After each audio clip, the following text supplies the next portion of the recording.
This is the Venturing Angler Podcast. I'm Tim Harden. In this episode, we're chatting with Erik Argotti of the Fly Shop in Redding, California, about his life in fly fishing travel. Let's chat with Erik.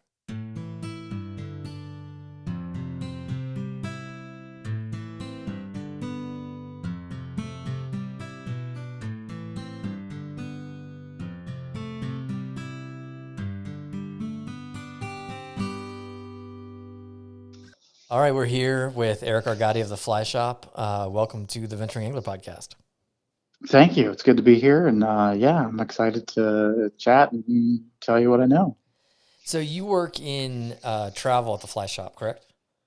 Yeah, I'm one of six of us that are back in the travel department. So we do international travel. And more recently, we do more of a domestic lower 48 program that we just started, which I help out with quite a bit.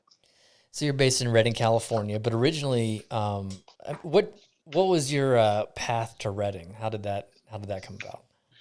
So, ever since I was little, I remember being 4 and I wanted to hunt. That's all I wanted to do was hunt. And so I remember always looking at magazines and it was Montana. You could go there and hunt everything. So ever since I was little, I wanted to go to Montana. I knew I was go there. And as soon as I turned 19, I went to Montana to go to school. But school was just a front for basically bow hunting. And I was there within, I think, 2 weeks. I arrived in Montana. I was elk hunting and I shot my first bull. Oh, And so it was heaven. It was like, this is where I wanted to be. I mean, whatever I could hunt, I did. Antelope, mule deer, and whitetails, mountain goats, mountain lions, whatever was there, I was after. And school, my first couple weeks, I kind of maybe didn't pay attention or focus as much. So I was starting to not do well in school. And then I was like, okay, if I got to go to school as an excuse to bow hunt, then that's what I want to do. So I had to crack down and start doing better in school. But along with that was fly fishing. So I learned how to fly fish actually as an excuse to go to Montana. I took a fly fishing course. I always fished with spinners and, trout fished and caught pike and whatever else I could fish for. But it was always secondary to bow hunting. And so whenever I took this course, it was to go to Montana on a fly fishing trip. And for me, it was like a scouting mission to where I wanted to live. So they actually went to Bozeman and we stayed in the dorms and we fished all around the area. And it was like my first real fishing trip. I learned how to fly fish, a month before. We learned how to tie flies. We built our own rods. And then so we went out on this trip to Montana and we stayed in Bozeman and we fished all around. And that was just like, this is where I'm going to school. And so that's where I ended up going and, bow hunted and got into it. And then, from there, it was just like the sky was the limit. I just, whatever I could go after fishing. I remember the first week I was there, I rode my bike to the Gallatin, in which I thought it was a lot closer than it was. I ended up being like 12 miles with my rod in the back and just fished, and hunted and school was more of the excuse. But from there, it just took off and, there was always the next place. I wanted to go to Alaska. My buddy was in Alaska. So within a couple of years, I was in Alaska. And then right after that, I was, guiding up in Alaska. And I think I guided up in Alaska for 6 seasons. And the next place, I was like, oh, what about Camp Chack? I want to go over there and check it out. And so, after I got done with the first place I worked in Alaska, I wanted to see, I just emailed, one of the outfits over there and got a job in Kamchatka. So I was guiding over there, for a couple of years. And, meanwhile, while we were traveling, I met my wife and, she was into traveling. She was into fly fishing. And while we were doing Alaska trips, we'd get back and, the responsible thing to do would be, pay off some student loans or get a job and do this, where we would just, as soon as we got back, we'd buy a ticket and go Argentina or go to, we went to Argentina 2 years in a row, Bolivia, Peru. And so we just buy a ticket for 2, 3, 4 months and just travel for a while. So there was a while I was living there just out of bag. So I'd go guide and then we lived out of a storage unit for like 5 years. So we'd go up and guide, she would cook and I would, guide, 3, 4 months. We'd come back and I'd go to my storage unit, have a hunting bag. So I'd come back, get my bow hunting stuff out, put my guiding stuff in, and then I would go up to the breaks or wherever I was hunting and just bow hunt for 3 months or 2 months, and then come back and then we'd have our trip planned, and we'd get in a plane and go to Peru, Bolivia, Argentina, New Zealand, and we just go down and fish for 3 4 months and just kind of bum around, and we do it for cheap. I remember being in Argentina for I think I was down there for 2 or 3 months at one point, and I think I spent like $1,500. That's all it costs us. Wow. So we do it just really cheap, but we just have the time and maybe not the money, and so we would just spend a lot of time and do it really cheap. And so we did that for quite a while, and then got a little old, and then we ended up moving to Lewistown, Montana. My wife opened a coffee shop there, and I continued to guide. I went up to continued to guide in Alaska. I think I did 13 seasons in Alaska, a couple seasons in Kamchatka, a couple guiding seasons in Argentina. But it started getting a little bit, maybe for a while there we weren't living anywhere, so that's why we moved to Lewistown. We're like, we need to get a house. This is getting a little old. We need to just, not settle down, but get somewhere to put our stuff. Because more than anything, people were getting tired of us living on their couches and, going back and staying with them for, there's that saying of like, you can stay with us as long as you want, and then we'd stay there for a couple of months, and then, it was time to leave, basically. So yeah, we got a place, and my wife, she opened a coffee shop, and I think I went to Alaska for another 5 or 6 years, and she came up for a couple seasons again and did the kitchen. And then, we had our son, Augustus. And so that kind of really changed things in a way for us. And we took him up to Alaska for a season, and she worked in the kitchen. She ran the kitchen. I ran the guides. And I think at one point, I think the last year we did it, I think we worked 145 days in a row. Wow. With no days off, with him and no help. So it was just like pure luck that he would take a nap right when she needed to be in the kitchen. I'd watch him in the morning while she did breakfast, and it just got to where it was just, all right, we can't do this anymore. And then you have kids, and you can still go to Alaska or travel, but then you don't see your kids. So why are you going to have kids if you're not going to be around them? So it was a point where I had to make a big change, and this was the perfect opportunity to still have that, like, still be able to travel, but then still have a consistent job that you come home and see your kids and hang out and be close to them. Yeah, that's amazing. And you just packed a lot in there that I can't wait to unpack a little bit. Where are you from originally? What before you went to Montana, where were you? Originally, I'm from Pittsburgh, Pennsylvania.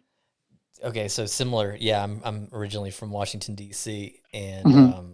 went to college in Denver, and I'm like, cool, like Yeah, I did care about academics, but all of a sudden I cared a lot about fly fishing more than I ever could have imagined, and I've been in the West ever since. And by the way, I had to laugh to myself when I graduated from college. People gave me money, and I'm like, oh, I didn't know this happened. I didn't know people give you money when you graduate from college, and I was like, I didn't plan this. Like, what am I going to do? I yeah, guess I'll just go to British Columbia. yeah, yeah. I mean, no should have. sense doing anything smart with it. Oh my God, I still like could have really put that towards student loans. I just, my life was consumed with fishing. All of a sudden I had money that I didn't have before, and people are supposed to celebrate graduating. So, Yeah, it's funny when you mentioned how you got started with fly fishing, building a rod, going to Montana. I'm like, man, it only goes downhill from there. But yeah. you didn't let it. You went to the promised land, and then found more places to go. Yeah, no, it seems like that was always my thing. It's like the next place. Where do I want to go next? And it was like just this drive to get there. How do I get there? I could buy a plane ticket and just show up and figure it out. Or, as you get older, it's not quite as easy. This places start getting harder to get to, and just got to figure out a way to get there. Yeah, and I know you've been at the fly shop for some time, and you just mentioned a lot of years of experiences of doing things. And so it's been a couple of decades, I guess, since you were in school. Hmm. What you just described is amazing. Going to all these Hmm. places especially for such an extended period of time. Is it still possible to do that? Yeah, I mean, I think that's what, even when we were doing it, we had so many people that were like, how do you do it? Like, how do you plan for it? Like, it's like, well, we don't. I mean, the big thing is just you get your ticket and then you have to go. And then most of them, I'd have friends, or I had my brothers visit me in New Zealand one time, and they're just like, well, where are we staying? I'm like, well, I don't know. We'll just figure it out when we get there. And so we would, I think we rented a van, or I bought a car there for like $180 and Oh, just drove it cool. around for 6 months. And, but once it broke down and I sold it, my brothers came out and we rented a van, and they just couldn't understand like that there wasn't like a schedule. They wanted this schedule, but I'm like, we'll just figure it out. And, Hmm. there's always somewhere to stay. You always have a tent. You could sleep by the river. And yeah, definitely, I think it's out there for anybody to do. It's funny you mentioned that schedule. I was in at a lodge once, very far away from the U.S., Hmm. and they don't have a plan every day. And Yeah. and for the first couple of days, I was like, "What's going on? What's the plan? What's wake up time? What's packing time? Hmm. When's breakfast?" And they don't do that, and everyone from the U.S. who goes there has a really hard time with it at Hard first, and then time. it becomes Yeah. really refreshing once you get used to it. Um, Yeah, and that for me. I think it's the best way to do it. Then you're not set to anything. You kind of flow with how it's going, which is funny because my job is all about planning now and planning people's.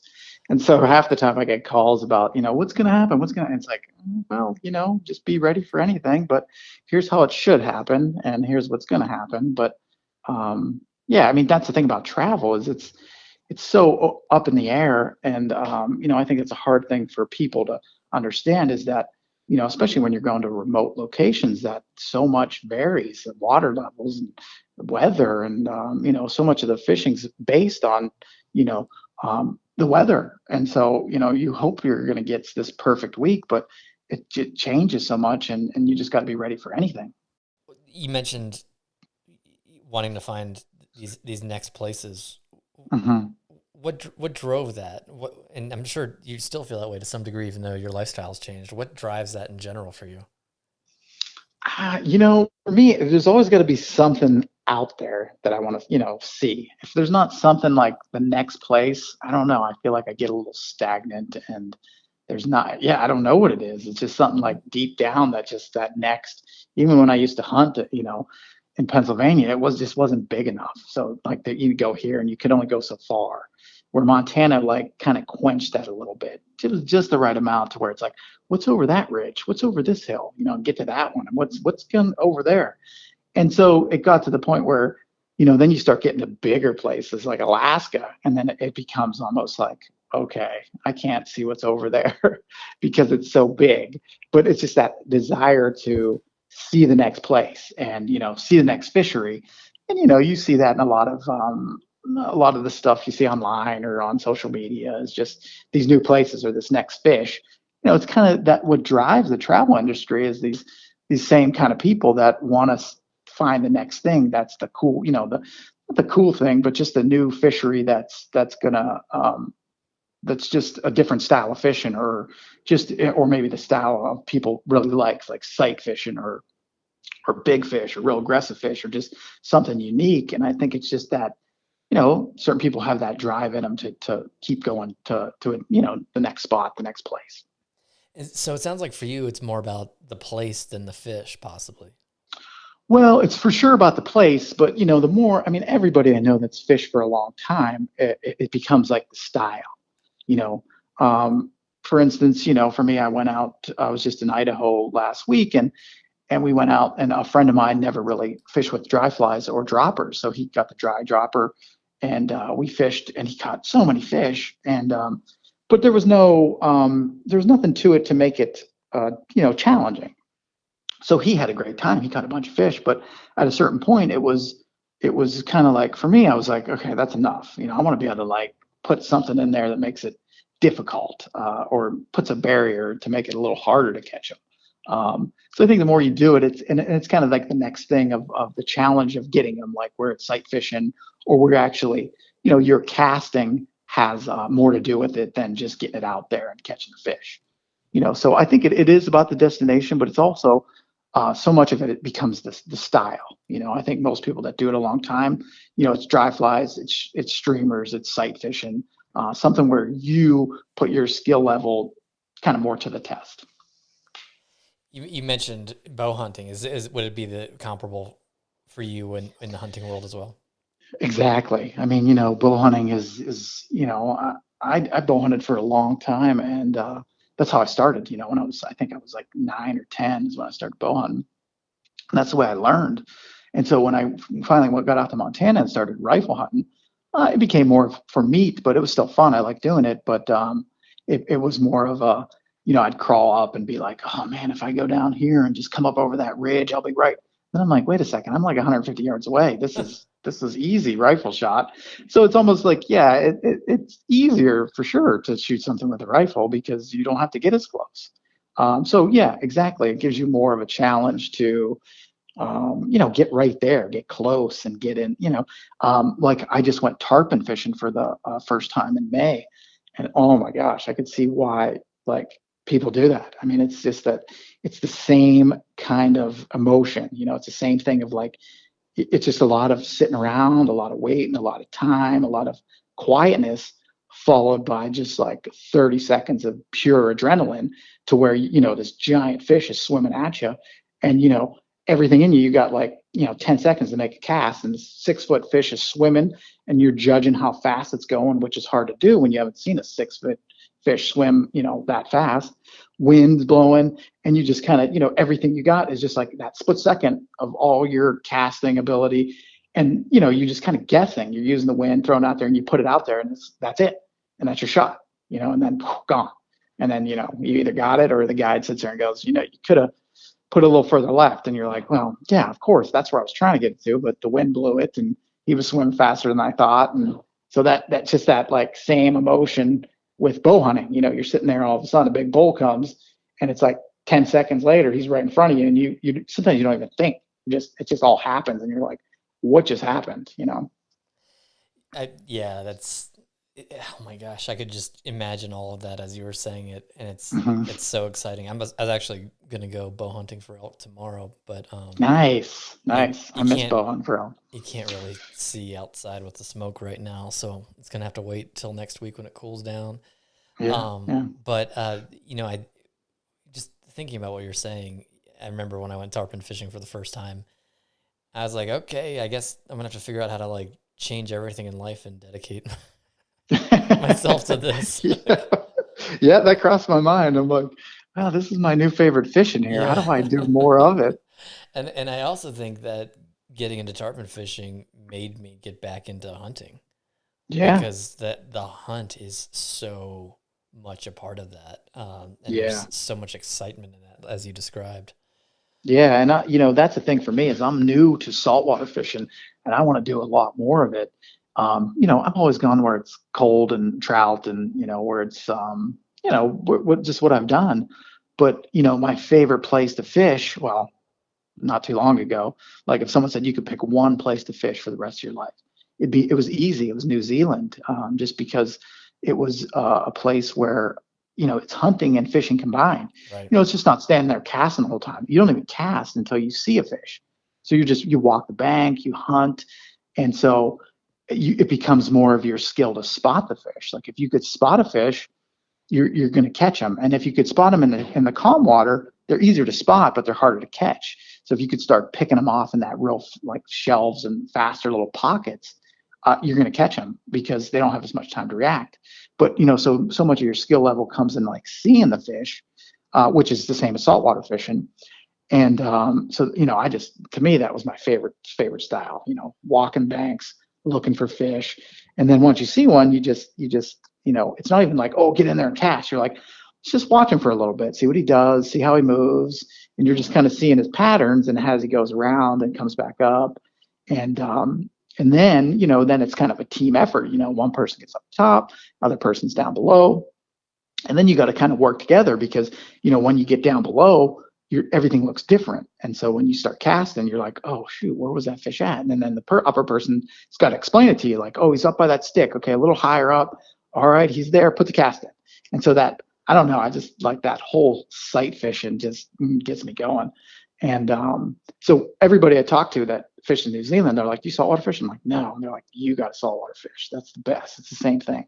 And so Yeah, I've done some red fishing, some tarpon fishing, but I can't wait. I got some bone fishing trips coming up, and that's just like, it's just this exciting, this new style, new type of fishing, and hunting and fishing combined. Exactly, that's what it is, and that's my favorite now too. And it's amazing what saltwater does.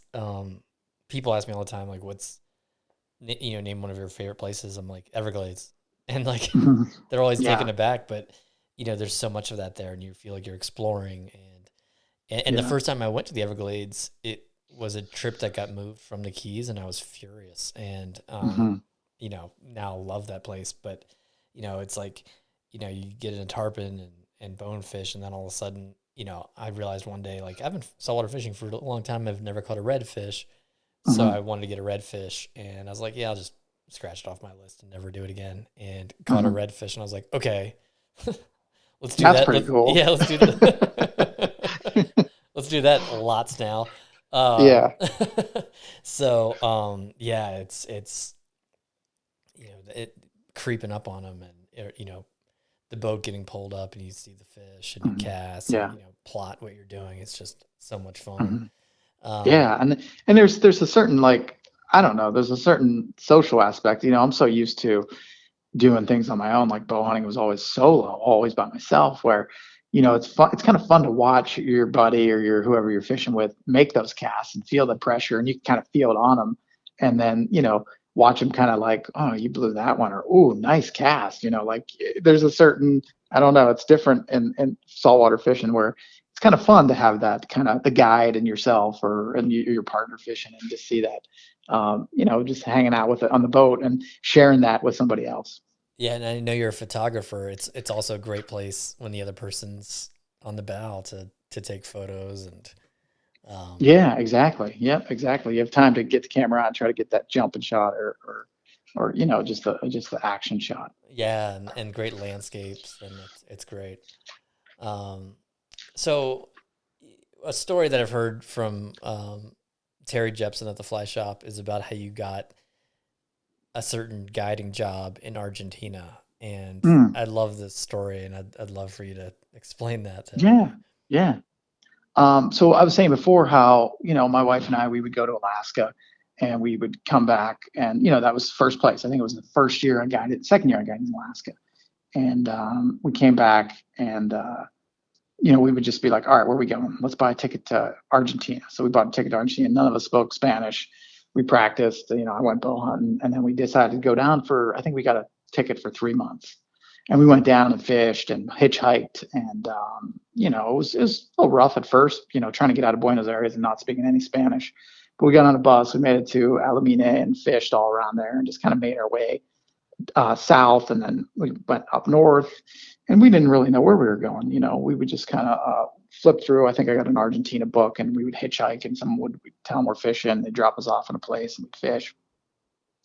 And at one point, we were pretty far up north, above Alumine, northern Argentina, not northern Argentina, but northern Patagonia, I should say. And it's kind of not the upper northern part of trout fishing, but it was northern part of maybe a lot of the more popular stuff. And we were just on the side of the road. Someone dropped us off, and we were trying to hitchhike to get up to this lake and camp somewhere in there. And a guy drives by, and we're hitchhiking, and my wife and I are just, we have our two-piece rods in the back, and he picks us up, and you could tell he was with his girlfriend, and you could tell she didn't want to pick us up, but he picked us up, and he spoke great English. And so he's like, "Where are you guys going?" And we're like, "We're just going to fish." He's like, "I'm heading to fish too." And so we took him fish, or he took us fishing, and he took us to this lake, and we just hung out, and we spent probably the afternoon and fished. And I showed him my polarized glasses. He'd never seen them before, and he looked in the water, and he's like, "Whoa, you could actually see fish!" And I was showing him, we were spotting fish for him, and so we kind of learned some stuff from each other. He gave us some flies, and we caught some trout along this lake. And then he's like, "I got to get going. I'm heading back down." And so he gave us some flies, and he's like, "You can camp right here, fish this mouth." And he gave me his email at the time, and he's like, "Yeah, keep in touch. My dad wants to open a lodge somewhere." And I was like, "Oh, okay, cool." So whatever, we traveled the next 3 months, or 2 months, and and we went further south and did a bunch of different stuff, and fished around Hunan and around Esquel and did a bunch of cool trips there. And on the way back, we got a hold of him, and he's like, "Come up to my place in Santa Rosa La Pampa and hang out and meet my dad." And so we came up, and we weren't staying anywhere, so we ended up spending, I don't know, a few days with him. I met his dad, and his dad was telling us that he wants to open a lodge, and what he thought about the place where we were at, where we were fishing, where Luciano picked us up, and it was nice. I think the fishing was decent around there, but it wasn't anything real special. Like I said, it was getting up in the northern part of the country, and but yeah, it was good. And I was like, yeah, that would work. And he's like, well, you're in the fishing business, and at the time, I was like, I guided like 2 years. I'm like, I don't know a ton about opening lodges. But so anyways, we stayed in touch, and the next year we went back down to Argentina and spent a few months down there as well. We met up again, and we became good friends. And so I think it was 3 or 4 years later, and I had a chance to go down with some of my buddies and go fish Jurassic Lake at the Loop Camp. And that was another place. I really wanted to go check it out. I heard about it. It was relatively new. And so I had a chance to go with them. And we went to the Loop Camp, and obviously we show up, and it was just, ridiculous. We caught, 8, 10, 12, 14, 16, 20-pound rainbows, and just lots of them. And, I think we were only there a couple days, and we fished it. And, it's just like, this place is crazy. Like, it's like an imaginary fantasy land of fishing. And so when I got back, I got a hold of Luciano right away. I'm like, hey man, if you're going to open a lodge, this is the place where you should open a lodge. And so, I try and explain what it was, and I don't know if he quite believed me or understood. So he went down with his dad, and a couple weeks later, and they got a hold of the estancia next to the Loop Camp. And he's like, I think it was for sale, and they were kind of pretending they were going to buy it just so they could go down and fish. And so he went down, and they fished it, and obviously caught a bunch of big fish. And so he's like, this is it. Let's go. Maybe we should do this. So I think he got like 7 partners. His dad did. And they bought the estancia. I think it's like a 55 square mile estancia, huge estancia on the, most of the Barrancoso and a big part of the southern half of the lake. And then so he's like, we did it. We bought it. And he's like, you want to come down and guide for me? I was like, sure. So I got a good buddy of mine who guided in Alaska. We came down, and, we showed up, and they were opening a week later. And we were opening up, and it was still barely finished. We're putting paint and stuff. We're helping them get it all ready and get it dialed in. And actually, our first guest was Mike Mercer. He came down. It was the first time I met Mercer. And he fished the river. It was getting later in the season, so there were still quite a few fish in the river. And then we fished the lake. And Mercer is a good fisherman, and he caught a bunch of nice fish. And so, then we ran 2 seasons with him, and it's been ever since. It's been a great place. I've been back down there a few years ago and went to fish, which was nice. But it's a crazy fishery, but fish average 8 pounds. We got fish up to 24. And so, yeah. That's an amazing story, and it's amazing how relationships start. Had you met Mercer before then? That was the first time? No, never met Mercer before that. And so that was pretty neat. And so that led probably to in some way, it had a hand or helped. Oh yeah. Get the job. Yeah, because then I knew him, and when I got the job in Reading here at the fly shop, we already knew each other. I came down, he's like, "Hey, Eric, how you doing?" Gave each other a big hug, and yeah, it was sure it was part of it. When you describe going to these places like New Zealand and Argentina, these are places that I've traveled a bit, and I kind of have my hand held. When I get to Buenos Aires, I've got a driver who knows me and takes me everywhere and exchanges my money, and everything is so planned. How do you do that?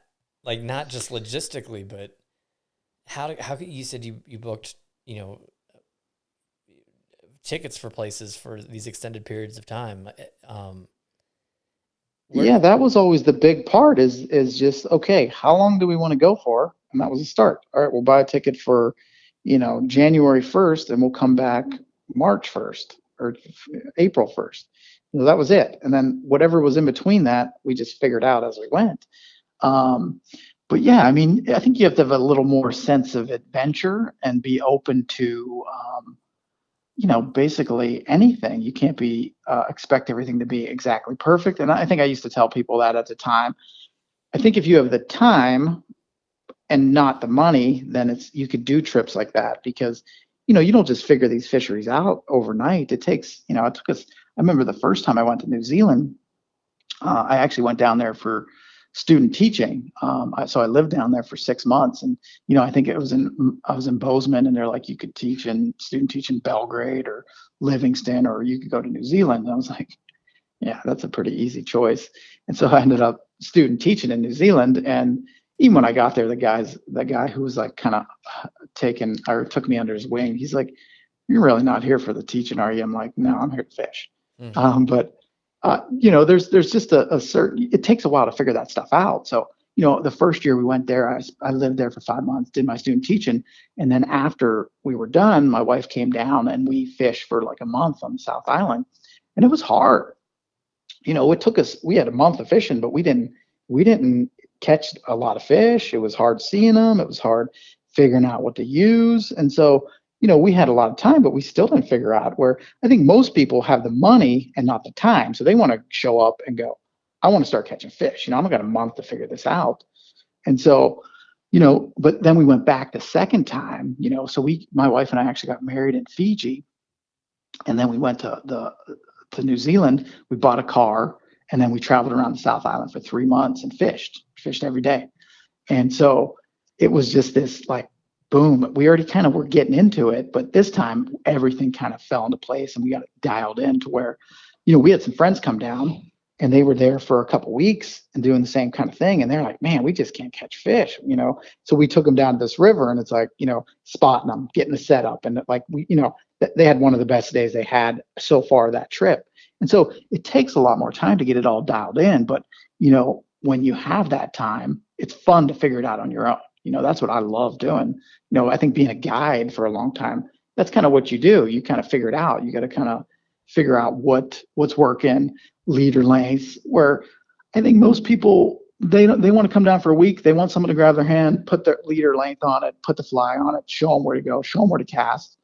And that's great. I mean, that's what it's all about. Some people don't have that time to explore that. I mean, who has a month to go, poke around New Zealand and just try to catch fish? I mean, it's not possible for most people. So, but it's cool if you can. It's really more to me. It's so much more rewarding to be able to figure it out. That's a big part of it. Yeah. I imagine over the course of all this that you've had some wild stories. Mm-hmm. Are there any that stand out particularly that you'd like to share?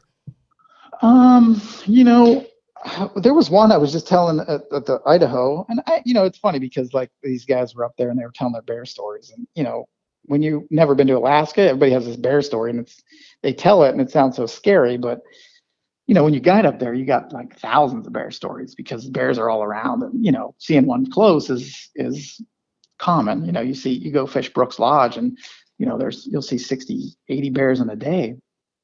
And so, it's funny because they told their bear story. So I was like, I got a pretty good bear story. And so we always did, we guide, and you'd spend 3, 4 months up there. And then at the end of the season, you were tired. You just wanted to get home. And at that point, I wanted to go home and start elk hunting. Didn't want to touch a fish for a couple months. And so this one year, it was getting later. And I think we were end of August, and we're like, we should do a trip. So my wife and I, we were like, well, let's, we made a bunch of tip money, and we're like, well, let's rent a plane. And one of my favorite trips up there is the American River out of Hammersley in Bristol Bay. I always loved going, and we fly out to there. And I love the upper part because it's this big, beautiful lake, and then it came into the American River, and there was always big rainbows up there. And so we're like, we should float that. Let's rent a plane, and we got a raft up in the lodge where we were at that we never used, and the owner said we could take it out, and so we're like, let's get a plane. So we were trying to prepare what we needed. We got some tent. We had a tent up there we used, and we got our supplies together. We had we took the raft and took a stove, and we should have got a bear fence, but we didn't because I don't know, we didn't have time, and a bear box. And one of my buddies gave me his 454 to take up. She's like, take this just in case you need it. I was like, all right. So we got a map, kind of a paper map of it, and we didn't have a GPS or anything. And we got dropped off, and they're going to pick us up 5 days later at the bottom. We've never done it before. We heard there's kind of a rapid in there, but we're like, we'll be fine. And so we go down and we start floating, and the fishing's really good. It's catching some fish and caught a couple nice big rainbows, a couple nice big char, and then we float down. And the first night was good. We saw a couple bears, and it was great first day. And then as we floated, it started getting deeper down into this canyon. We had to go over this like waterfall. We had to portage it. And, it started getting a little more like, this is kind of not getting as much fun. And there was starting to be more and more sockeye. And then they started getting like thick to where you could barely fish. It was a lot of sockeye. And as the sockeye got more and more, we started seeing more and more bears. And like to the point where it was like not that much fun. We camped the second night, we're seeing more bears. And as we got down, the next couple days, it got to the point where it was like, this is like just, you couldn't even you'd sit down and eat lunch and you'd take a bite of your sandwich and then stand up and look around because, there was just so many bears coming around and it was just like you couldn't relax. And, there's not like you go into a lodge or a tent. And of course we didn't bring a bear fence. So it just became like, this is supposed to be a nice trip at the end of the season after a long season of work to relax. And it was so choked full of sockeye that the fishing got to where we quit fishing. The fishing wasn't good anymore. So it just became this float of trying to keep away from bears. So as we get further down the next day, it starts braiding up at the bottom. And right where we had one map, and right at the corner, it kind of goes out of this map. And there was another map we should have bought, but we didn't. And then it goes back into the map we had. And that's where all the braids were at. So we got into these braids, and there was a tree on one, and so we didn't know where we were going. We just kept pushing into each braid, and it kept braiding up more. And there's bears just like everywhere. The grass is high, and there's, you see them behind you. You're trying to yell to make noise. Yeah. And we're going down to this little thin braid where just the boat barely fits in there. And it's getting dark, and it's just getting like, what if this gets too small? I mean, we can't pull back up. We just have to keep pushing. But what if we took the wrong braid and it goes into nothing? So we're walking down this high grass, and I'm like, hey, bear. And I like look over, and the high grass, this bear, like big as a garbage can lid, he was sleeping in the grass, and I woke him up. He like pokes his head up, and you could tell his eyes were all sleepy. I mean, I could have taken one step and tapped him on the head. And he was like giant, like 1,000-pound bear. Just, wow. And it was like, and then I have nowhere to go. I have to go forward. He's right to my right, and he's scared, so he takes off, and we push down. And then it's just like, this sucks. And like, we finally get back out of the braids, and it starts kind of coming back together. But by this time, it's like dark, and we just keep pushing our boat down, and we don't know where we're camping. We don't know where we're going, and then. It's dark at this point, and I put my flashlight on, and I'm scanning like everywhere I look with my flashlight. I just see bear eyes all over the place. Oh my God! And it's just like, this is like, where are we going? My wife's she's not enjoying herself at this point. And so we finally get down, and it's starting to get like all opened up, and I think we're getting to the bottom of the lake.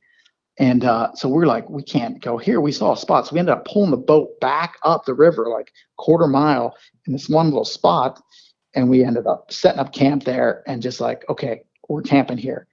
And we throw up the tent, and we're just like pass out in the tent. And it was pretty good that we were that tired, because I don't think we had slept at all. We hear bears all around us that night, and we didn't sleep very much, but there was enough, we were tired enough that we got a little bit of sleep. So we got up the next day, and I mean, just bears everywhere. It was like ridiculous. And at one point, we just hung out in the day and just kind of like waited, because we were getting picked up the next day. So we had a whole nother night to do. And there's this one big bear that keeps hanging around. He's staying pretty close. And we spend the whole day, we just hang out, and he starts coming around the camp. And, I'm like, I got to scare this bear off. Like, he's not afraid of anything. And so it's getting later in the day, and we know we got to go to sleep soon. And like I said, no electric fence, which was dumb. We did have a bear box, which we could lock our food in, which was good. We had at one point they messed with it. We put it out, but they couldn't get in there. So he's coming around, and this is another big bear, and he's probably like 15 yards away. And I'm like, I gotta scare him away. So I got my buddy's gun and 454, and I, loaded it, and he was right 10, 15 yards away. So he's in the water. I put the gun, just maybe at his head, and I move it 10 feet in front of him, and I just, boom, and those things are loud, and it's like ported, so it was really loud. And I was like, I'll just scare him off, and it hits the water right in front of him, big splash. And he didn't even like move. He like kind of flinched. He turned his head. Then he kind of like looked right back at me and just kept walking like nothing even Oh happened. my And I'm like, God. oh man, this is great. Like now I probably just pissed him off. He just kept about his business, nothing else. And so we had another night there, and luckily nothing got messed with our tent, but we had they were all around us. And the next day, the pilot Marco flies in the 206 and picks us up. He's like, why are you guys camped here? He's like, I dropped some Forest Service people off here like, last week. They dropped their stuff off. They went to do some research or do some stuff. He's like, they came back and they ripped their whole tent, like camp apart, shredded their camp, pulled sleeping bags out, were ripping them apart. And, there was like 4 or 5 young bears that were just causing problems. They had to emergency call me the same day to fly them back Oh out of there. man. And I was like, well, glad we know this now. Luckily, it didn't happen to us, but like I said, the people right before that just ripped them out, and that was it. That was like kind of one of those feelings where like we don't need to do any trips like that anymore. That was a little much. Maybe we should have done a little more planning and figured it out. But either way, any stories you get like that, it's a cool adventure. You don't get great stories from trips that go well. That is definitely an adventure, and that's beyond a bear story. That's sounds like a lot of bear stories at once. Yeah, a lot of bears in one. That's wild. With all of your travels, do you have and every time I ask this question, someone gets it's I know it's a frustrating question to hear, but or maybe not in this case, but do you have a favorite place you've been? New Zealand. Oh, Yeah. there we go. That was some of the best fishing I've had. That was probably the best trip I ever had. Is whenever my wife and we got married, and we went down and bought a car down there and fished for 3 months. We basically lived out of a little Subaru and just traveled river to river and just fished and just the whole process of dialing it in and the style of fishing and yeah, and it was a pretty. I don't think I could ever beat that whole experience. I've heard, there's nothing like it for trout, and and not only the way you fish and the landscapes, but these are some massive fish too. Yeah, the whole package. I mean, it's the style of fishing, it's the location. I mean, it's beautiful down there. It's the fish. They were all 5, 6, pound fish, and 8 to 10 pounders you'd get. And so you start getting used to catching those big fish, and just. But every one was different. You'd see them. Like I said, if it was calm, flat water, they were easy to see. So it's like, oh yeah, there's a fish right there. But then we were using 18-foot leaders, and you lay your fly right out over this fish, and the fly just plops right 8, 10 feet in front of it and takes off. And you're like, what? That was perfect. And then next fish. So you go up to the next one, and you really just watch, and you kind of get in that rhythm of like, okay, where do they typically lay? And then if you could spot them in that fast water, it was like that fish is caught. One cast, we got him, because they don't have time to react. And in comparison to that slow water, so you get them one cast, big dry fly in that fast water, boom, they come up and just nail it. And so most of it was just seeing the fish, being able to see them, and then in that water, and then you could catch them. Would you attribute how notoriously selective and spooky those fish are to water clarity and speed? Yeah, so it's definitely a lot of water clarity. They weren't super selective in what you threw. I mean, at least what we experienced when we were down there, it was mostly you get one shot at them, and you see them, you get one cast, and yeah, it has to do with, like for instance, the angle of the light of the sun on the water, and if your fly hits right, it throws a shadow on them, and boom, they're gone. But I think more of that is spookiness due to the water clarity, where the selection of there's not like big hatches down there, and there's not like, they're real clear rivers. So, there's not as much bug life and aquatic life underneath. So it's not like they're waiting on hatches. They're kind of just sitting there, and they're pretty opportunistic. If something comes in front of them, they're going to eat it. It's just that you can't just throw anything in front of them and not, without spooking them in such clear water. Right. Yeah. Um, with respect to, and you've been a lot of places, and so this might be a tough one, but it sounds like your mind is always on travel, new things. Any bucket list destinations or species you have in mind? Yeah, Mongolia has been on it for a long time. And I was supposed to go this year, 2020. I had a hosted trip I was doing in um, Western Mongolia, and we were actually ready to go. Mongolia opened in June, and we were supposed to go June 24th, and we couldn't get tickets. I was bird dogging trying to find a ticket. I found one flight first class so I could get in there and work, make it. But that wasn't enough because we had two guys going in on the trip with me on the hosted trip.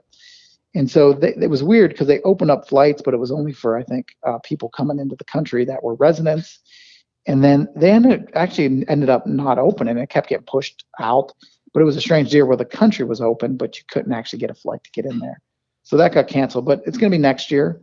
But yeah, I mean, it's kind of like a gradient of, places to see where, there's always like a top one, and then it's like next as it goes down. But there's a lot. I want to permit fish. I want to go Dorado fishing in the jungle. I'd like to peacock bass. I'd like to get over and see tigerfish. Um, yeah, there's a lot of stuff I still want to go after. That all sounds pretty exciting. For folks who want to reach out to you or learn more, what's the best path forward for them?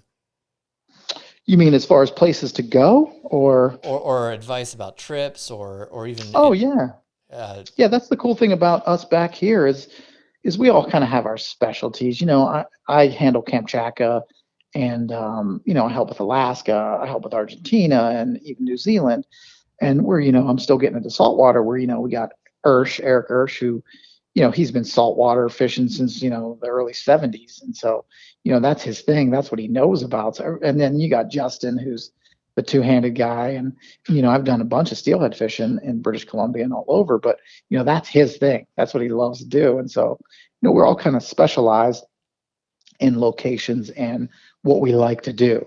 And so, yeah, for depending on what you do, that's the great thing about what we do back here is it's not like you're going to call and just talk to me. If you want to call and talk about saltwater fishing in Bahamas, I'm going to give you to Ersh because he knows what he's talking about back there.